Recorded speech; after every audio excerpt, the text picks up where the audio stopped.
verlo solo los domingos. Bienvenidos. Hebreos 12, hermanos, si son tan amables. Gloria a Dios.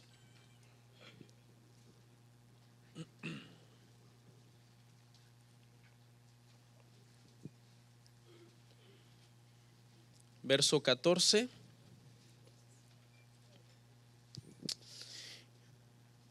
Bienvenidos todos, bienvenidos a la casa del Señor. El día de hoy, hermanos, estaremos viendo el tema número 4. Hemos estado hablando sobre la familia, un tema de suma importancia para la iglesia. Y el día de hoy vamos a ver el tema número 4. Gloria a Dios. Hebreos 12, 14 y 15. ¿Lo consiguió? Dice la palabra del Señor: seguid la paz con todos y la santidad, sin la cual nadie verá al Señor. Mirad bien, no sea que alguno deje de alcanzar la gracia de Dios, que brotando alguna raíz de amargura os estorbe y por ella muchos sean contaminados. Oramos. Muchas gracias, Padre, por esta palabra que meditaremos el día de hoy con la congregación. Gracias por cada familia, cada hermano, Señor, que se dio cita hoy acá. Sabemos que cada uno de los versículos que escudriñamos son vida, contiene la vida de Dios para nosotros, son espíritu, y no hay nada mejor para nosotros, Señor, que este alimento espiritual, de poder leer tu palabra, escudriñar y entender lo que significa. En el nombre de Jesús, amén. Pueden sentarse, hermanos. Gloria al Señor. Tema 4. Quiero mandar un saludo especial a un grupo de hermanos que nos están mirando desde la Florida, en la ciudad de Coconut Creek. Saludos para ellos, Dios los bendiga. Y espero que esta palabra también, ¿verdad?, llegue no solo a ellos, sino a muchas otras personas que nos están mirando en otras partes. Bueno, el día de hoy, hermanos, el tema se titula ¿cómo afecta mi carácter a mi familia? Y no solamente estoy hablando del padre y la madre, sino también de los hijos. Aquí hay algunos hijos que ya tienen sus años, sus 11 para arriba, sus 12 para arriba, y ya de alguna forma el carácter tuyo, el carácter que tú tienes, afecta el ambiente y la paz familiar. Entonces queremos ver cuál es el rol que tu carácter juega para tratar de preservar en la familia la paz, la armonía. Y verdad, no hay familia perfecta, eso lo sabemos. Y todos nosotros tenemos problemas y defectos de carácter. Pero el cristianismo se trata precisamente, hermanos, de ir santificándonos cada vez para que nuestro carácter vaya reflejando más la persona de Cristo. Ese es el propósito para nosotros que caminamos en el Evangelio. Esto no es una religión, hermanos, donde solamente se trata de venir y bueno, estar acá un rato, sino se trata de dar frutos. Porque árbol que no da fruto, bueno, usted ya se sabe el resto, ¿no? Número 1 es cortado. Y número 2 es echado en el fuego. El Señor espera de nosotros fruto, porque de hecho las buenas obras Él las preparó ¿cuándo? Para que anduviéramos en ellas, antes de la fundación del mundo. Él ya las había preparado para que nosotros, los que somos nacidos de Dios, caminemos en esas obras. Obviamente, hermanos, las relaciones humanas es de lo más difícil que hay en la vida. Las relaciones humanas es algo tan complicado que a nivel familiar también se sufre en cuanto a relaciones humanas. En el trabajo son difíciles, las empresas contratan a otras empresas expertos en relaciones humanas para venir a darles unas pláticas a sus empleados y que estos puedan llevarse mejor y resolver sus asuntos y sus diferencias culturales y sus diferencias de carácter. En el vecindario no falta el típico vecino que se porta mal. A mí me ha tocado muchas veces casi atravesármele a alguien en la calle y decirle: bájale, bájale, porque aquí andan mis hijos. Y le bajan, pero me voltean a mirar con una mirada asesina, porque vivimos en una parte en donde está la calle principal que entra a la colonia, y muchos corren ahí como si fuera autopista. Entonces me ha tocado: bájale. Y obviamente a mí me disgusta que él maneje así, o ellos, y a ellos les disgusta que yo los esté frenando. O sea, siempre los seres humanos somos complicados y cuesta. En la escuela, no digamos, los consejeros de jóvenes en las escuelas están bien ocupados, porque los niños en la escuela se hacen bullying, pasan peleando unos con otros, especialmente las niñas. Las relaciones entre amigos son difíciles, especialmente cuando tienes amigos bipolares, que un día están bien, otro día están mal, un día te hablan, otro día no, un día se juntan contigo, otro día no, y es un problema. Son difíciles en la iglesia, las relaciones interpersonales. Por eso, ¿qué dijo el Señor? Soportaos unos a otros, porque estamos conviviendo con gente imperfecta, gente que si no comete un error, comete otro, y toca ¿qué? Soportarlo en el amor del Señor, perdonarlo, como nuestro Padre nos perdonó a nosotros. Y cada vez que perdonamos al que nos ofende, estamos teniendo misericordia de él, y nosotros también un día necesitaremos que alguien nos perdone nuestras ofensas, porque no hay nadie perfecto que no ofenda alguna vez. Todos ofendemos. Y en la familia, obviamente, las relaciones interpersonales son difíciles también, aún con la gente que son tu mismo ADN, tu misma sangre. Cuesta llegar a tener relaciones sanas. Vamos a analizar nuestro texto. La primera parte dice: seguid la paz. El autor de los Hebreos le está hablando a los hermanos cristianos, hebreos, israelitas, nacidos de nuevo en Cristo. Fueron personas que nacieron de nuevo por medio de la predicación del evangelio. Y se cree que fue Pablo, ¿no? El autor de Hebreos, pero obviamente no estamos seguros. El autor de los Hebreos les dice a los hermanos israelitas, hebreos convertidos a Cristo, les dice: sigan la paz con todos. Y en el contexto se refiere con todos los demás hebreos israelitas que ellos compartían y que no eran convertidos, porque había una riña tremenda entre israelitas cristianos e israelitas no cristianos. Los israelitas cristianos estaban disfrutando del gozo del Señor y de ser salvos y de estar en la gracia, y los israelitas no cristianos estaban enojados. Ustedes son una secta, están amenazando nuestras costumbres, nuestras tradiciones, y se armaban unas contiendas tremendas entre estos hermanos hebreos, unos cristianos y otros no cristianos. Entonces el consejo del apóstol Pablo a los hermanos cristianos es: sigan la paz con todos. O sea, no importa si hay un grupo de hebreos que no se han convertido todavía, no por eso los vean como sus enemigos. Al contrario, traten de estar en paz con estos que son incrédulos todavía. El término seguid es el término griego dioko, así como suena, solo con K. Y no solamente significa seguid, sino que significa procurad con diligencia y perseguir. O sea que el mandato para estos hebreos cristianos, y por extensión para todos los cristianos, es que estemos atentos, identificando cada vez que nuestra relación se empieza a volver hostil con una persona, ya sea por culpa de la persona o por nuestra culpa, y decir: no, yo tengo que arreglar este problema con esta persona, porque es un mandato para mí como cristiano. Seguid la paz. Y es difícil procurar la paz con la gente, porque son volubles. Un día están de buenas y si le haces una broma se ríen, y otro día están de malas y si le haces una broma eres su enemigo. Entonces es difícil.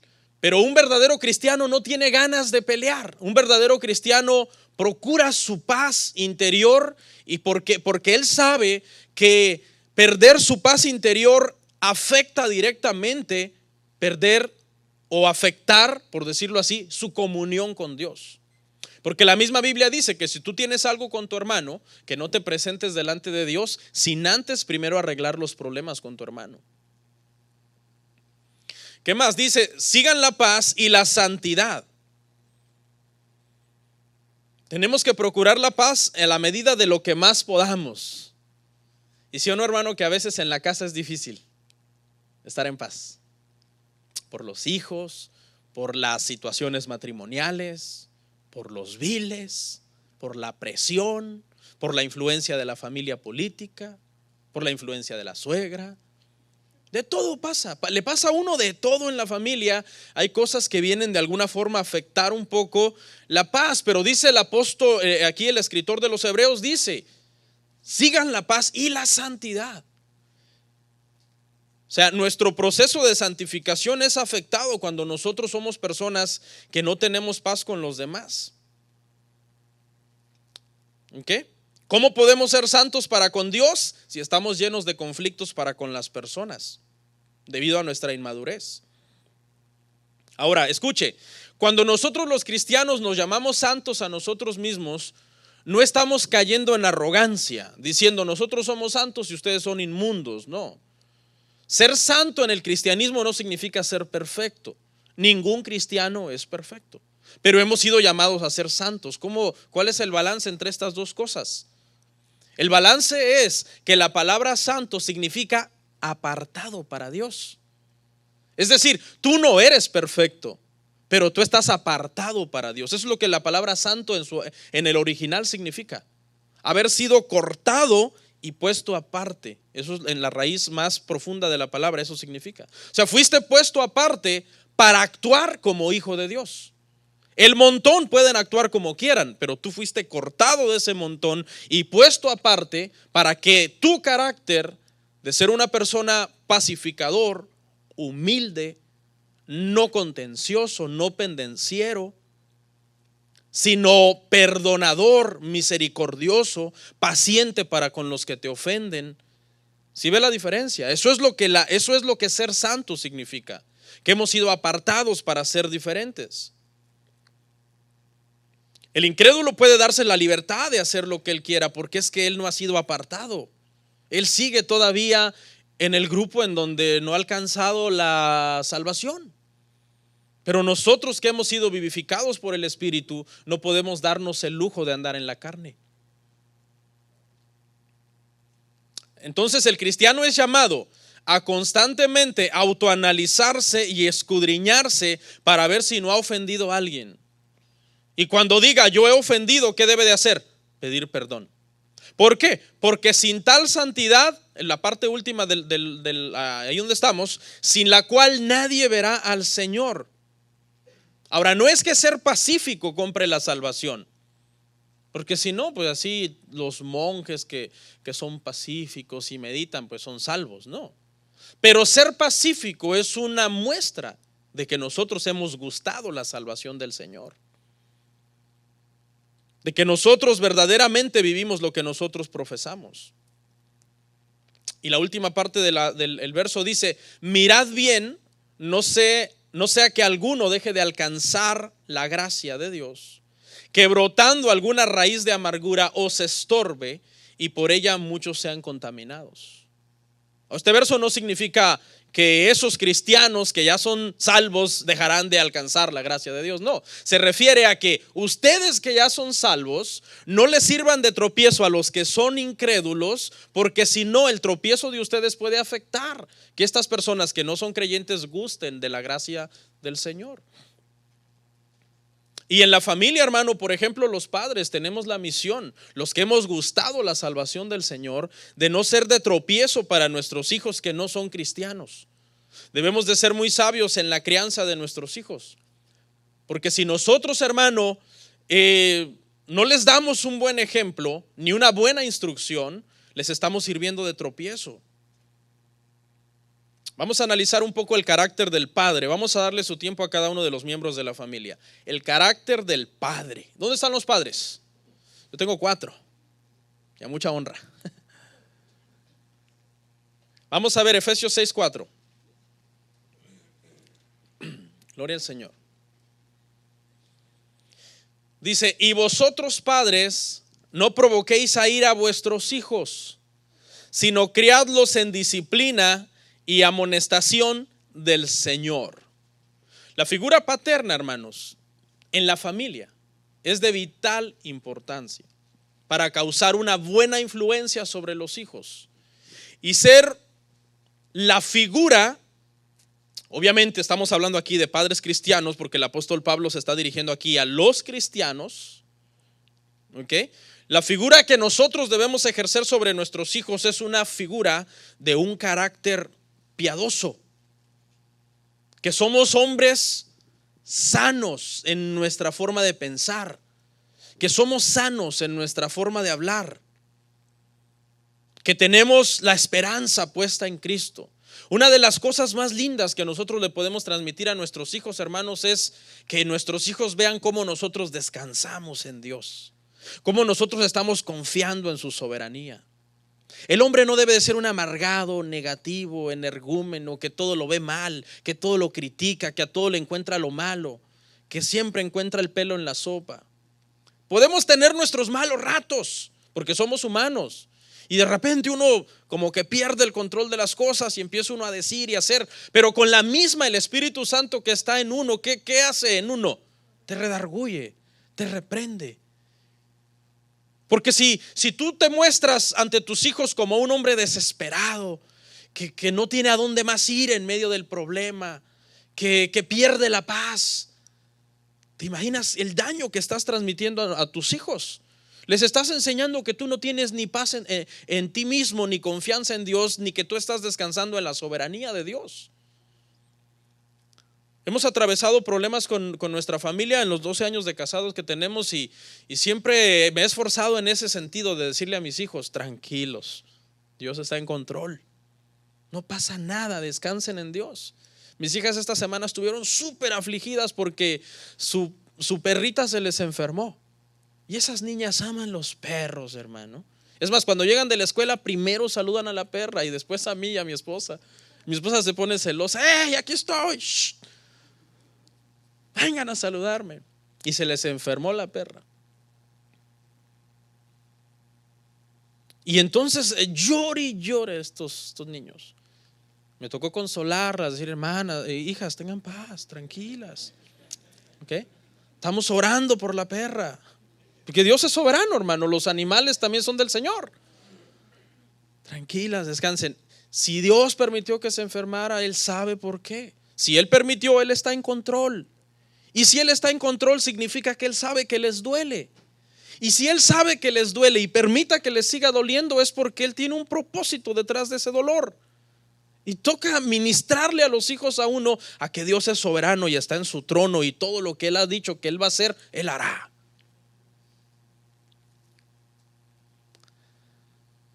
Dice, la frase dice: vosotros padres. La palabra griega es la palabra pater, ¿ok? Y aunque esta palabra pater puede ser aplicada para ambos, en el sentido más técnico aquí se refiere al varón, al padre de familia, al líder de la familia. Es de esta palabra pater donde se deriva la palabra patriarca, que significa líder de un clan, y es de esta palabra pater también de donde se deriva la palabra patrimonio, que el patrimonio es toda la provisión financiera y sustento económico que el padre da para que la familia se sostenga. Eso significa la palabra patrimonio. La palabra está dirigida entonces aquí al hombre. ¿Cuál es el consejo? No provoquéis a ira a vuestros hijos. En el contexto, Pablo le está hablando a cristianos recién convertidos, pero que vienen de un trasfondo cultural en donde en esos tiempos culturalmente a los hijos se les criaba con una rigidez extrema y con una autoridad dominante excesiva. En esa temporada donde Pablo les está hablando aquí a los padres, les está diciendo esto porque culturalmente había mucho abuso sobre los hijos. Se violaba constantemente los derechos de los hijos. Aún familias judías que adoraban al Dios verdadero habían caído en estos excesos de abuso sobre los hijos. Por ejemplo, las hijas mujeres eran consideradas de menor valor que el hijo varón. En aquellos entonces tener una hija era prácticamente, te afectaba tu economía, tener una hija. Y si lo vemos, hermano, en los tiempos modernos todavía afecta un poco tu economía tener muchos hijos, muchas hijas. Ahora, no estoy diciendo que la hija vale menos. La hija y el hijo valen exactamente lo mismo. Pero fíjate, cuando tú tienes solo hijas y no hijos, todas ellas se casan y están bajo sujeción de su esposo. Su esposo las va a mover de estado, a hacer como él quiera con ellas, como quiera entre comillas, porque él es la autoridad de ellas, él es el líder de ellas. Y tú no le puedes decir a tus hijas, rebélense a él, porque estarías dando un mal consejo. Así que si un día tú necesitas un préstamo, tus hijas no te lo pueden prestar porque necesitan de la autorización de su cabeza. Pero si tú tienes solo hijos varones, entonces tú vas con tu hijo, hijo, yo estoy pasando una situación difícil. Ese hijo tiene influencia sobre su mujer. Le vamos a ayudar a mi papá, porque él es cabeza y de alguna forma, no en una forma de dictador, pero él tiene más autoridad para tomar ese tipo de decisiones. Así que yo tengo 3 hijas, hermano, mire, solo un varón. Bueno, pero pobres algunos por ahí, ¿verdad? Que solo puras niñas. Pobres entre comillas. Porque obviamente las niñas valen exactamente lo mismo que los varones. Pero en la cultura antigua, hermano, tener una hija era una desgracia prácticamente. Era que afectaba tu economía. Afectaba tu economía y por esa razón eran consideradas menos. Los hijos varones valían menos que un adulto.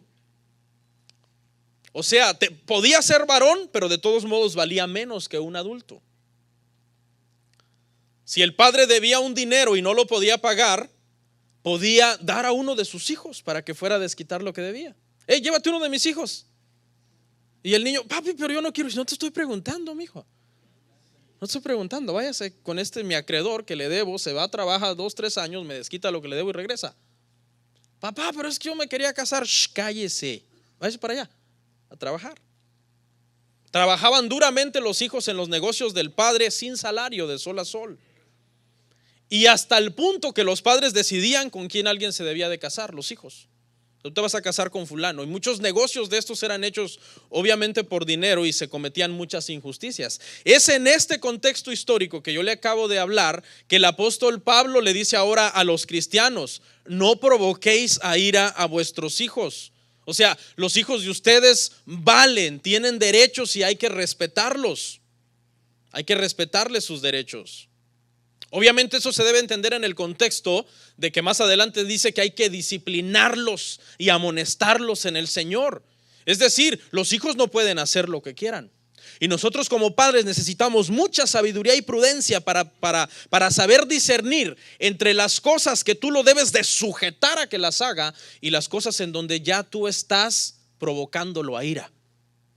En donde ya no te corresponde, sino que solamente por tu falta de sabiduría y de prudencia y de temor del Señor es que tú ahora estás ya provocando a ira a tus hijos. Por ejemplo, nuestros hijos no los podemos obligar a ser cristianos. Debemos enseñarles con amor, con un buen ejemplo, darles un buen testimonio, pero no les podemos obligar a ser cristianos. Es más, está comprobado que los padres que más presionan a sus hijos para ser cristianos son los que los hijos menos cristianos son. Porque el ser humano en su rebeldía funciona como de esa manera. El ser humano funciona más por inspiración que por presión. O sea, quiero ver en ti, inspírame a ser cristiano. No se trata de que tú me obligues. Entonces debemos tener mucho cuidado para saber discernir. Esto se lo tengo que prohibir, porque este es parte de mi trabajo de amonestarlo y disciplinarlo en el Señor. Y esto se lo debo de permitir, porque si no se lo permito, entonces ya yo estoy abusando de mi derecho como padre. Por ejemplo, no podemos obligar a nuestros hijos a leer la Biblia. Está bien, el hermano dice un anuncio: cómprenle su Biblia a los niños. Está bien, pero no los podemos obligar. ¿Usted sabía? Porque el otro día mis niñas estaban viendo la tele, no habían visto tele en todo el día y la prendieron un rato. Y cuando mi esposa las vio, les dijo: hijas, ya días que no las veo leer la Biblia. Lean la Biblia un rato. Entonces yo no dije nada, me quedé callado, ¿no? Pero lo analicé y sonó como un castigo. Sonó como leer la Biblia es un castigo. No sé si me entiende. La Biblia es el libro más importante, más precioso, es la palabra de Dios. Pero si nosotros no tenemos cuidado de qué forma motivamos a nuestros hijos a leer la Biblia, ellos van a empezar a ver la Biblia como un instrumento de tortura. Como decir, cuando yo me porte mal, yo ya sé que me van a mandar a leer la Biblia. Entonces subliminalmente el mensaje que están recibiendo es de: bueno, esto es un castigo para mí. No sé si me entiende. Necesitamos, hermano, mucha sabiduría y mucho entendimiento. Ya después yo se lo comenté a mi esposa y me dijo, tienes razón. Es cierto, hay que tener mucho cuidado cómo motivamos a nuestros hijos hacia los devocionales cristianos. En el vestir, por ejemplo, cuando los hijos se comienzan a crecer, uno debe de ser muy sabio para decirle, no, mijo, aquí ya te pasaste. Aquí ya, oye, pues si no vamos a un concierto de rock, vamos a la iglesia. O mira, pues si no vamos a una pasarela, vamos a la iglesia. O sea, debe uno de ser muy sabio, pero también de no querer vestir a los hijos como monjes dominicos, ¿no? O a las hijas como monjas de la caridad. O sea, necesita uno un equilibrio y un balance. Y ahí es donde necesitamos, ¿qué, hermano? Sabiduría del Señor. Sabiduría del Señor. ¿Por qué? Porque dice, sino criadlos en disciplina y amonestación del Señor. ¿Ok? Criadlos en disciplina y amonestación del Señor. O sea, que cuando usted tiene la razón, ellos deben de someterse. Y cuando usted no tiene la razón, usted los debe de respetar. Para que su papel como padre no sea un papel abusivo, sino un papel sabio. Necesitamos entonces, padres, hombres que están acá, ser equilibrados, ser emocionalmente hombres sanos, ser hombres que espiritualmente estamos bien, sobre todo, en todo tiempo, dependiendo de la palabra, leyendo la palabra. Hay muchos padres que le dicen al niño, lee la Biblia. ¿Y usted? Buena pregunta, ¿no? ¿Usted la lee? Pues, ay, aunque la Biblia me ayude a corregir este rebelde. No, pues si usted es el primero que necesita darle un buen ejemplo a sus hijos. Ahora hablemos un poco más del carácter de la madre, ¿no? Y esto es casi como tratar de desentrañar los misterios del universo. Proverbios 14:1. Veía por ahí una foto que dice, libro para entender al hombre, y era un librito así. O sea, libro para entender la mujer, así un librote, hermano. Proverbios 14:1. La mujer sabia edifica su casa, mas la necia con sus manos la derriba. ¿Ok? Poco más complicado aquí hablar un poco de las mujeres. Pero mire, antes de que Cristo viniera, sobre la mujer pesaba la estigma de que ella había sido engañada por el diablo. Y ese estigma, de cierta forma, las culturas la usaron para oprimir mucho a la mujer. La misma cultura judía oprimía a la mujer, la cultura griega oprimía a la mujer, la cultura romana, las tres culturas más importantes de la época cuando Jesús vino, oprimían a la mujer. Los griegos las veían solo como objetos sexuales. Los romanos las veían solamente como pie de cría para tener hijos legítimos. Y en Israel había muchas otras leyes que los rabinos habían añadido a la ley, que ni estaban en la ley, contra la mujer. Entonces, la mujer sabia edifica su casa. Entonces, hermanas, necesitamos que ustedes sean sabias. Necesitamos que dejen la histeria, la gritería, el pleito, el chisme, la murmuración. Necesitamos que las mujeres sean balanceadas, equilibradas. Uno como esposo está buscando en la mujer un buen consejo. Uno como esposo está esperando de la mujer apoyo. Obviamente apoyo para las cosas que son correctas, no apoyo para las cosas que no van a glorificar al Señor. Proverbios 21:9 dice, mejor es vivir en un rincón del terrado que con una mujer rencillosa en casa espaciosa. O sea, mire lo que el proverbio enseña. Es mejor salir corriendo a vivir por allá en una posilga a que te jactes de una gran casa bien bonita si anda esa señora peleando todo el santo día. Desde que se pone el pie en la carpeta en la mañana, lo primero que pega un grito, ¿eso quién lo dejó ahí? Y se duerme, ya cuando se va en la noche a dormir, hermano, se duerme murmurando, van a ver, mañana me las pagan.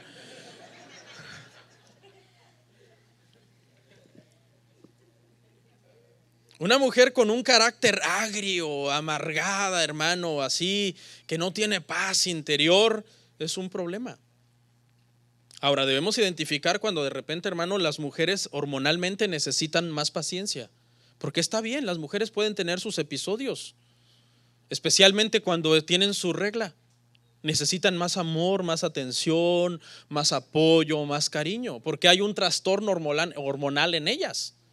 Y algunos ven a su esposa como, yo creo que esta le dura la regla todo el mes, porque no, hermana, solamente son 7 días, no abusen. Fíjese que esto yo no lo creía, hermano, pero yo lo he comprobado que es cierto. Es cierto, en ese periodo, en esos 7 días, cuando refunfuñe, no le hagas caso. O sea, no te enganches con ella en un pleito esos 7 días. Déjala pasar. En tu mente ten ese concepto, bueno, ahorita te voy a dar chance.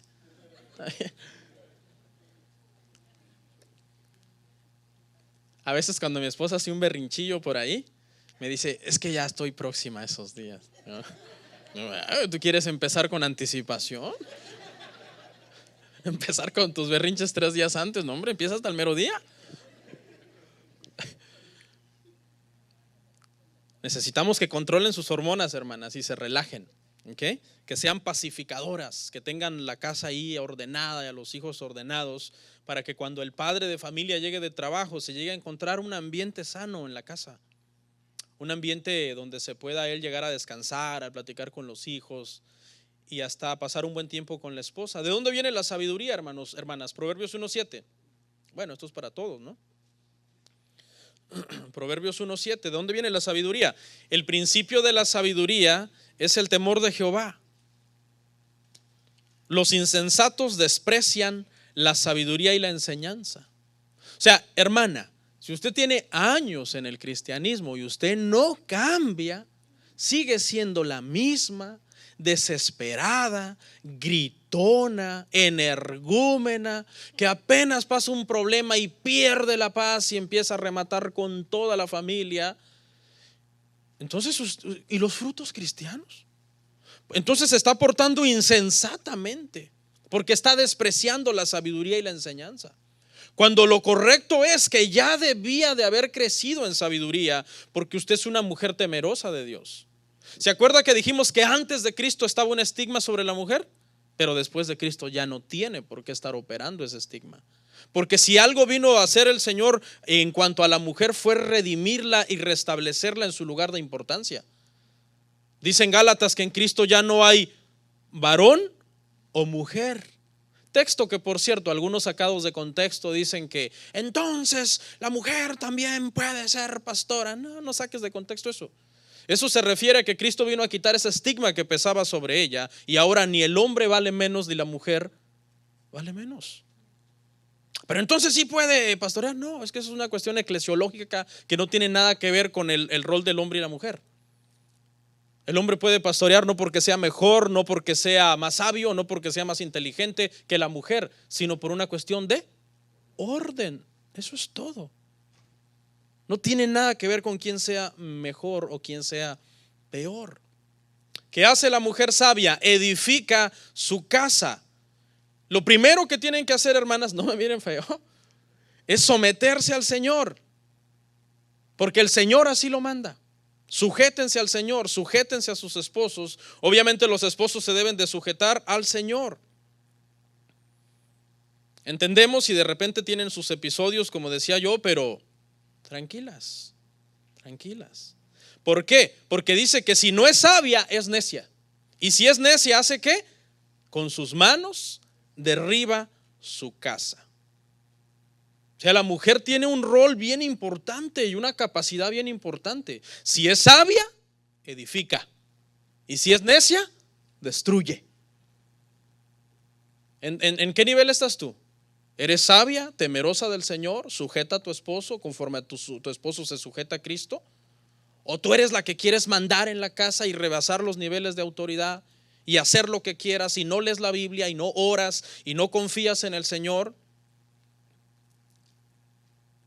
Mi esposa a veces cuando tiene un episodio de esos, que todos los tenemos, llega por allá al cuarto y llega un poco así seria. Lo que tienes, dice, no pude orar por los niños. Digo, ¿por qué? Es que me hicieron enojar. Y ya enojada, ya siento que no estoy orando sinceramente por ellos. No sé si alguien se identifica. y la observo. Y como a los 3, 4 minutos, allá va. Digo, ¿dónde fuiste cuando regresa? Pues fui a orar por ellos. Ya el Señor me reprendió que tengo que ir a orar por ellos. Y ya fue y se reconcilian y ora por ellos. Porque los niños no se duermen si uno no ora por ellos. Es como un somnífero. Apenas en el nombre.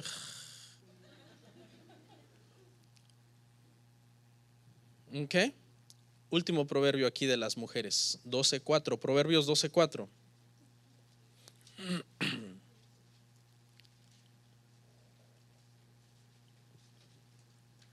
Dice: la mujer virtuosa es corona de su marido, mas la mala como carcoma en sus huesos. Una corona, ¿dónde se lleva, hermano?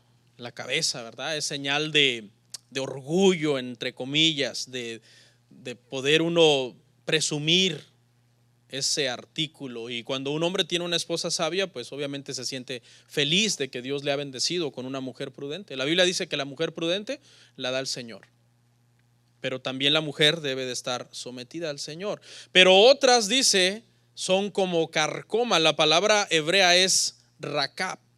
Y fíjese lo que significa podredumbre. Algo que provoca pudrición o descomposición de un cuerpo.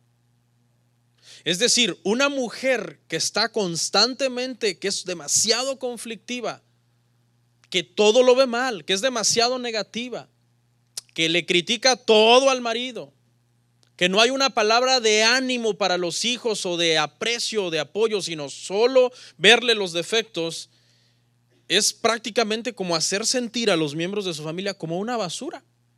Porque eso es lo que significa rakab, descomponer, es hacer entrar en un estado de pudrición, como las termitas cuando se empiezan a comer la madera.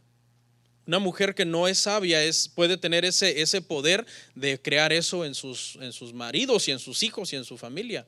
Algunas mujeres me han escrito, me han llamado y me dicen: pastor, mire, yo estoy muy arrepentida, perdí a mi esposo, lo trataba de lo peor, era yo una rebelde con él, lo perdí, estoy súper arrepentida, pastor.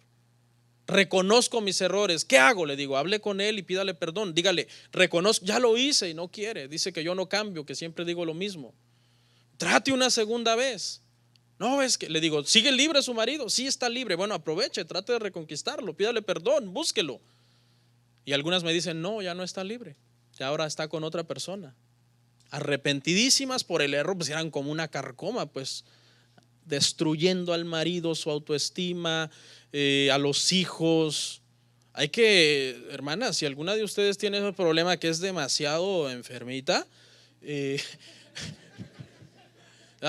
tiene que buscar ayuda. Tiene que buscar ayuda. ¿Sí? Porque está haciendo daño.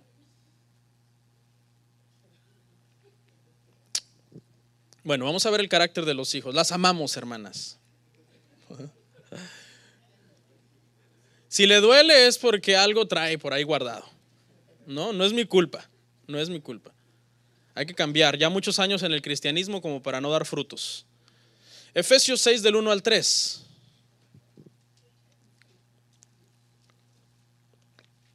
Es que no puede ser que no haya cambios. Eso es terrible. Uno como pastor sufre unas decepciones de ver a gente que años en el evangelio y en lugar de mejorar va empeorando, hermano. El trámite se trata de irse pareciendo más a Cristo, no más al mundo. Efesios 6 del 1 al 3. Ahora vamos a hablar del carácter de los hijos. ¿Dónde están los hijos? ¿Vinieron los muchachos adolescentes? Por ahí están. Vamos a ver, porque aquí hay unos hijitos también que en lugar de contribuir para que haya paz en la familia, le meten leña al fuego. Efesios 6 del 1 al 3. Hijos, obedeced en el Señor a vuestros padres, porque esto es justo. Honra a tu padre y a tu madre, que es el primer mandamiento con promesa, para que te vaya bien y seas de larga vida sobre la tierra. Ya vimos que el padre falla, tiene sus episodios, pero el cristiano temeroso después reconoce y pide perdón. Yo así vivo con mis hijos. Fallo, pido perdón, ¿verdad? Corrijo en esa área, fallo en otra, pido perdón. Ahí vamos creciendo con ellos. Ellos van creciendo, van haciéndose un concepto de quién tú eres. ¿Sí? No te ven con un desequilibrado que, o sea, no sabes ni lo que quieres ni quién eres tú mismo, sino empiezan a tener un concepto de respeto hacia ti. ¿Ok? Ya vimos que las madres también fallan, pero deben de estar en un proceso de ir avanzando, de tener un carácter que beneficie a la familia en lugar de destruirlo. Pero ahora veamos los hijos, ¿ok? En primer lugar dice que deben de obedecer a los padres porque esto es justo, ¿ok? Los hijos que viven en casa deben de colocarse voluntariamente bajo la autoridad del padre y la madre para contribuir en que haya paz en la familia. Los jóvenes adolescentes, por ejemplo, hermanos, deben de entender ustedes, chicos, que cuando se someten a sus padres, no solamente es porque se están sometiendo a sus padres, se están sometiendo a sus padres porque sus padres son la autoridad que Dios puso sobre ustedes. O sea, cada vez que veas a tu papá y a tu mamá, no lo veas como, ay, viene ese viejo, esa vieja. No, respétalos porque Dios los puso a ellos para que fueran autoridad sobre ti. Cuando tú te rebelas contra tus padres, te estás rebelando contra Dios también. Porque Dios es quien los puso a cuidarte. Es justo, ¿por qué? Porque uno sufre con los hijos desde que están en el vientre, desde que nacen, desde que empiezan a enfermarse y son bebés. Uno quisiera hasta llevar la enfermedad del niño, pero no se puede. Es justo que los respetes, es justo que los obedezcas, que los ames. Entendemos sus cambios hormonales, muchachos, pero no abusen, ¿ok? No abusen de eso. Proverbios 22:15. Proverbios 22:15. La necedad está ligada en el corazón del muchacho, mas la vara de la corrección la alejará de él, ¿ok? Es normal que los adolescentes tengan sus episodios también, y nuestros hijos sí es normal. Pero tú debes identificar cuando ya se pasó. ¿Ok, chicos? Nosotros como padres vamos a identificar cuando ustedes ya se pasaron. Y entonces, ¿qué viene? Vara. Vara y corrección. Tradúzcanlo como quieran. Yo no sé qué le dan a ustedes, cachetadas, yo no sé. Qué violento vine, ¿no, chicos? Yo no sé, ¿no? Porque hay padres que ya no dan vara, ya dicen, bueno, ahora lo que damos son otra cosa. No sé, tradúzcanlo: disciplina, amonestación. Vara, es por su bien, es para quitarles lo necios. Ustedes no son sabios. La Biblia dice que a causa de la inmadurez, por eso se llama adolescencia. Adolecer significa que te faltan muchas cosas por aprender. Lamentablemente los jóvenes se la dan de sabios. No, la Biblia dice que la necedad está en el corazón del muchacho y hay que ayudarlo a quitársela. Hay que pararse uno como hombre firme y quitarle esa necedad con la vara de la corrección. Por ejemplo, los jóvenes cuando están, hermano, ahí de malas o hacen berrinches, uno les dice, vamos a ir a visitar a tal familia. Yo no quiero. ¿Perdón? ¿Y tú quién eres? Yo soy tu hijo y tu hija de 13, 14, 15 y yo no quiero ir ahí. ¿Cómo ves, papá? Ah, mira. A ver, espérame tantito, a ver, como que me está sujetando los pantalones. Después del culto, vamos a ir a comer a tal lado. A mí no me gusta ahí. Yo no quiero ir ahí. Ah, pues agarra tu dinero y vete a otro restaurante. Allá nos vemos en la casa. Por cierto, vete a pie porque me voy en el carro.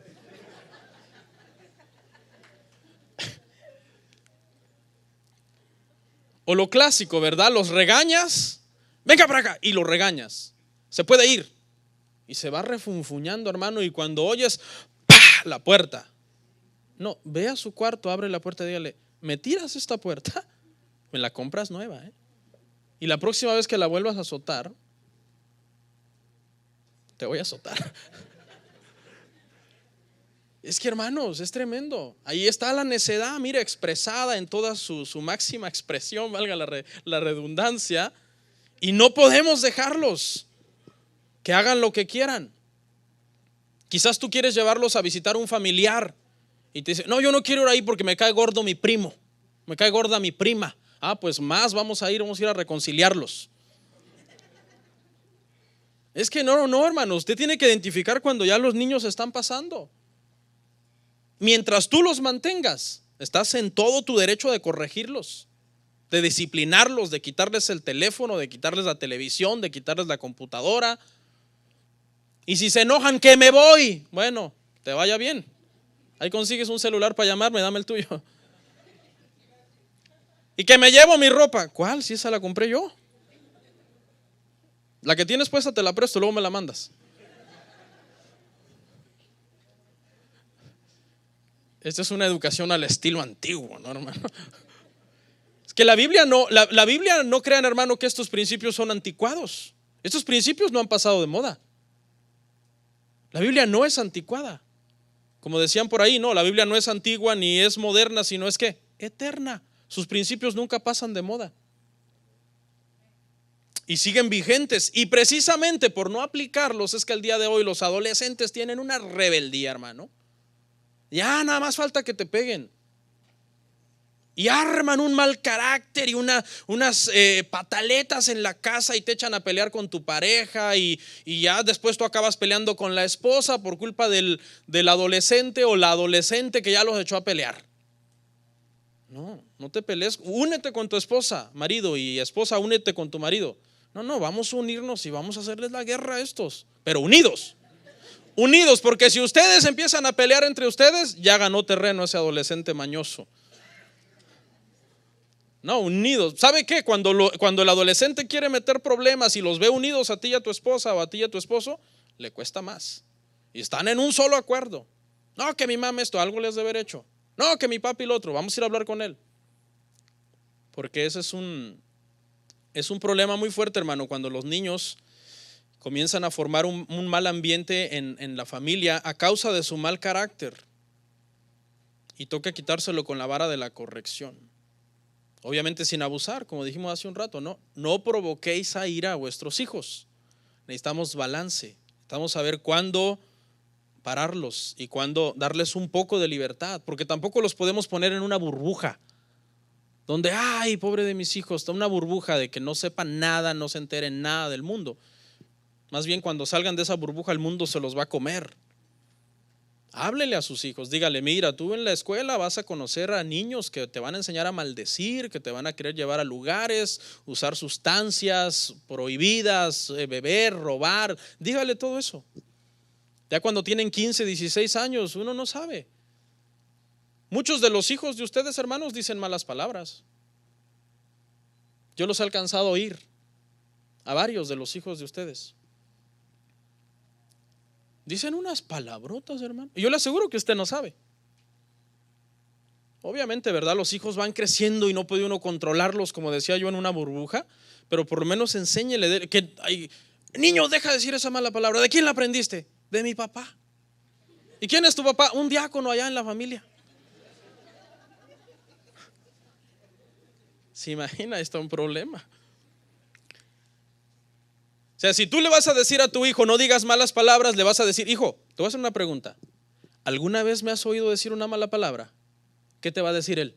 No, papi, no. Y entonces tú vienes con amor, ¿verdad? Hijo, entonces no las digas. ¿Por qué, papi? Mira, cuando tú dices una mala palabra, la Biblia dice que del corazón sale todo lo malo. Y eso es lo que contamina al hombre. Cuando tú estás diciendo malas palabras, tú estás contaminándote a ti mismo. ¿Sí? Eso es algo ofensivo. La Biblia dice que un día estaremos delante de Dios y que de cada palabra corrompida daremos cuentas. Daremos cuentas. Usted sabía que aunque nos vamos a salvar por la gracia del Señor, habrá un récord en donde daremos cuentas por las obras. Porque es necesario, hermano, que comparezcamos delante del tribunal de Cristo para ser recompensados por lo que hicimos mientras estábamos en el cuerpo. Ok, terminamos con este punto, hermanos, ya me alargué. Incluí aquí el carácter de la nuera y la suegra. Nadie se sienta aludido, no es personal. Yo no soy muy experto en la materia, en tratar con la suegra, porque mi suegra está lejos. Mi suegra vive en Guatemala. Pero la Biblia enseña una historia muy bonita entre una nuera y una suegra. Ruth 1:16.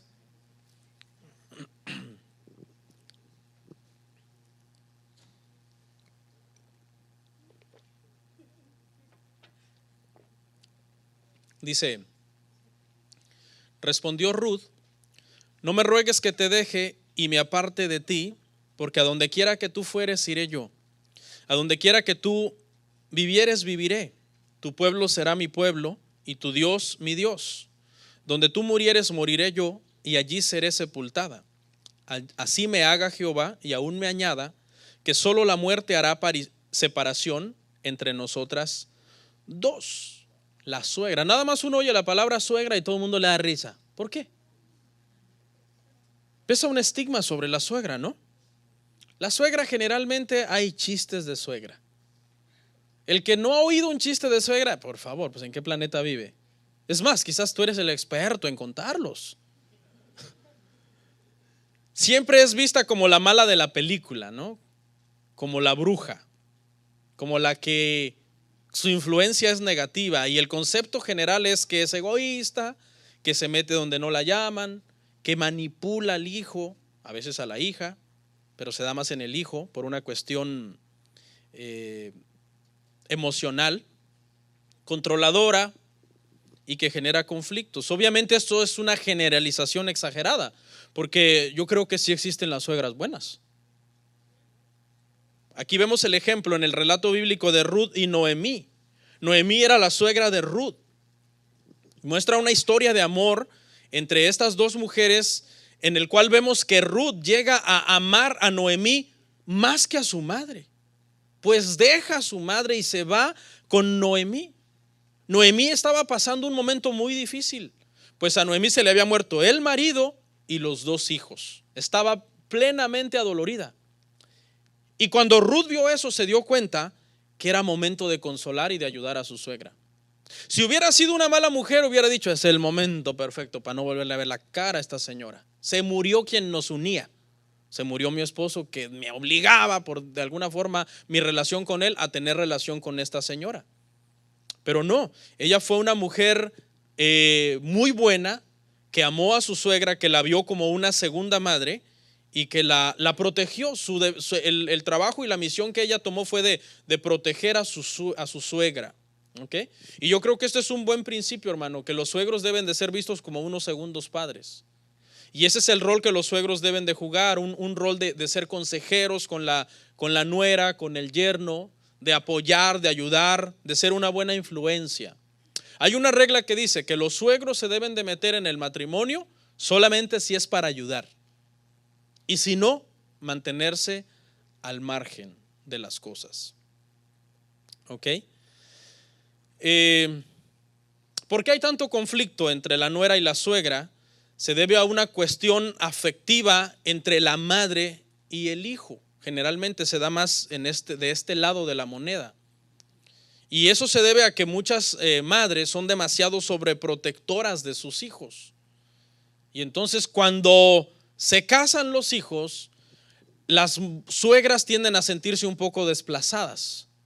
Tienden a sentir un poco que esa mujer les quitó el amor de su bebé, les quitó la atención de su niño, de su hijo.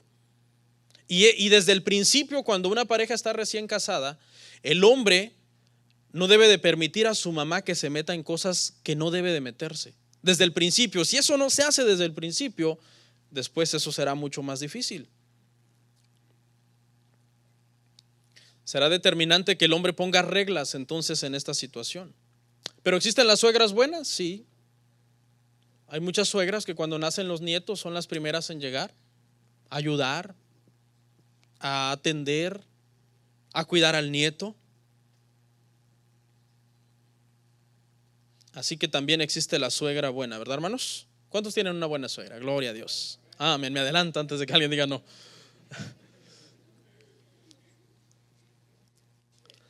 Ahora fíjense, el consejo aquí es para los hombres casados que aman más a su mamá que a su esposa. Hermanos, eso es antibíblico. Tú no puedes más amar a tu mamá que a tu esposa. Eso es completamente antibíblico. Hay muchos dichos por ahí que las mamás celosas han inventado y le dicen a su hijo: ¿qué fue primero, el lunes o el martes? No, pues el lunes. Yo soy tu madre, dicen. Y hay muchos hombres machistas que tienen ese concepto. ¿Cómo va a ser más importante tu esposa? ¿Quién te dio vida? Pues tu mamá es primero. Sin ella no existirías. No, ese es un concepto demasiado erróneo, que hace mucho daño a la familia. Entonces, mire, le voy a dar un consejo a las muchachas. ¿Okay? El día que te vayas a casar con un varón, con un joven, observa lo que no tenga una relación enfermiza con su mamá. Cuando digo relación enfermiza me refiero que no sea un niño que tiene mamitis, que cualquier cosa corre debajo de las faldas de su mami, mami. Ya tiene 30 años el sinvergüenza, ¿no? Pero observa lo que no tenga ese problema. Porque si tú lo observas que él tiene ese problema, lo siento por los que tienen mamitis, si tú lo observas que él tiene ese problema y tú te casas con él, te estás casando también con su mamá. No, en serio.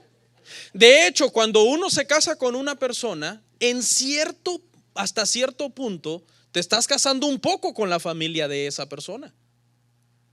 Y ahora la familia de esa persona afecta de alguna forma tu vida.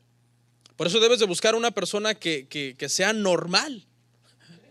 Que sea normal. Porque eso crea muchísimos conflictos. Mire, cuando tú te casas con un hombre, muchacha, un varón, que tiene demasiado apego a su mamá, esa señora, esa buena señora, querrá controlar cuántos hijos van a tener, cuándo tenerlos, y hasta exigirá de qué sexo sean. ¿Sí? Sí, no falta la suegra que están recién casados y les dice: ¿cuándo me van a dar nietos? Bueno, ustedes que no piensan tener hijos. Y bueno, le dan un varoncito. Y ahí viene la suegra: ¿y la parejita? ¿Cuándo me van a dar una nieta? Y le dan una nieta. ¿Sí ve? Es porque se mete demasiado. Y ya tienen la parejita. No, dos muy poquitos. Hay que tener más. ¿Qué tal si se les muere uno? Hasta eso dicen a veces, hermano.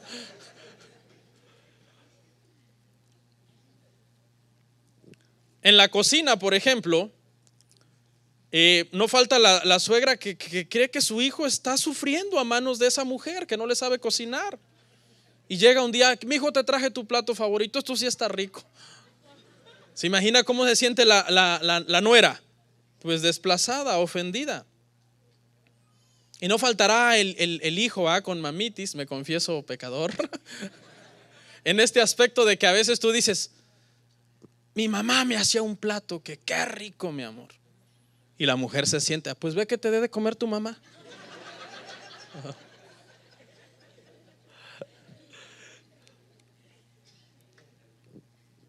Tremendo. Y sobre todo influyen mucho en la crianza de los hijos. Algunas suegras querrán que no los toques ni un pelo, aunque ellas en su época de mamás hayan medio matado a sus hijos. Pero ahora, como ya no son sus hijos, no, cuídate, me tocan a mis nietos, dice. Aunque el niño, hermano, sea, hasta alguien sospecha que es la encarnación del anticristo, hermano, no me lo toques.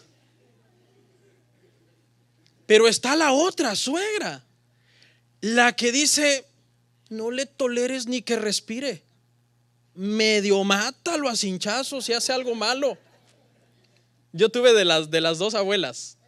Una de mis dos abuelas era la que no podíamos hacer nada.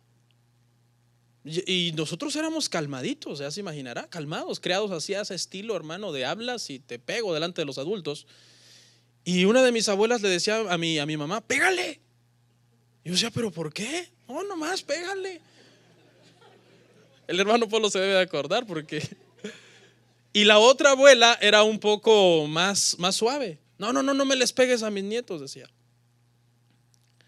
¿Ok? Pero es un problema cuando la suegra viene y se mete y quiere manejar la vida del matrimonio. Entonces, la suegra y la nuera deben de contribuir también teniendo una buena relación para que haya paz en la familia.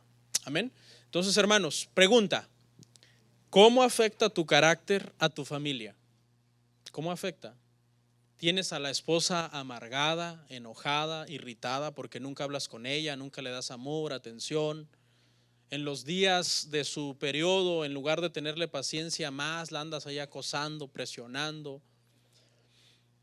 Y esposa, ¿cómo está tu trabajo como mujer? ¿Eres sabia? ¿Estás creciendo espiritualmente? ¿Estás dando frutos dignos de arrepentimiento? Y sobre todo los dos padres, escuche, cuando nos equivocamos los dos padres, ¿vamos a pedir perdón a nuestros hijos? Eso debe ser una cultura en nosotros. El hecho de ser padres no significa que nunca nos equivocamos. Y cuando fallemos, hermanos, en la crianza de nuestros hijos, hay que irles a pedir perdón y afirmarlos, porque eso será un buen testimonio para que sean cristianos. Y adolescentes, ¿ok? Estás viendo que de por sí tu mamá y tu papá tienen mal carácter y luego tú vienes y con tu mal carácter contaminas el ambiente en la familia. No, tranquilo, bájale un poco, sométete, sujétate. Y por último, nuera y suegra, hagan las paces. Sean como Ruth, como Noemí, para que no haya tantos problemas en la familia. Vamos a orar, hermanos.